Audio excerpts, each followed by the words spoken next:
અમદાવાદની Saint Xavier's લોયોલા સ્કૂલમાં બેઠક મળી હતી। આઈસીએસઈ બોર્ડ અંગે વાલીઓ સ્કૂલ મેનેજમેન્ટ વચ્ચે બેઠક મળી હતી। સેન્ટ ઝેવિયર્સ લોયોલાના મેનેજરનું નિવેદન વાલીઓ આઈસીએસઈ બોર્ડ શરૂ કરવાની માંગ કરતા હતા। અમદાવાદની 4 થી 5 શાળા પાસે જ આઈસીએસઈ બોર્ડ છે। આસપાસના 5 કિલોમીટરના વિસ્તારમાં આઈસીએસઈ બોર્ડની સ્કૂલ નથી આવેલી। વિદ્યાર્થીઓ ઈચ્છે તો ગુજરાત બોર્ડમાં પણ ભણી શકશે। આઈસીએસઈ બોર્ડ શરૂ કરવા માટે મંજૂરીની પ્રક્રિયા શરૂ કરવામાં આવી છે।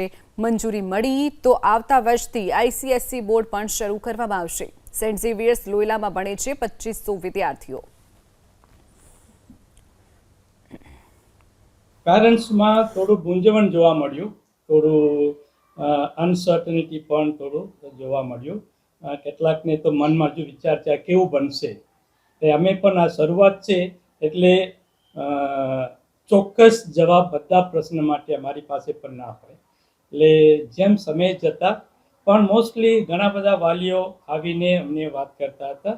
સરસ પગલો છે, કારણ કે ભવિષ્યને બાળકોને ધ્યાનમાં રાખીને આ સંસ્થાએ આ પગલાં લીધું છે। પણ કેટલાક પેરેન્ટ્સને પણ વાંધો હતો, આ કેવી રીતે શક્ય બનશે, અત્યારના બાળકોને એને કેટલા અંશે અસર થશે, એના બાબતમાં ફીની બાબતમાં થોડી એ લોકોને પ્રશ્ન હતો, પણ અમે સરસ રીતે એ લોકોને સમજાવીને મોકલી।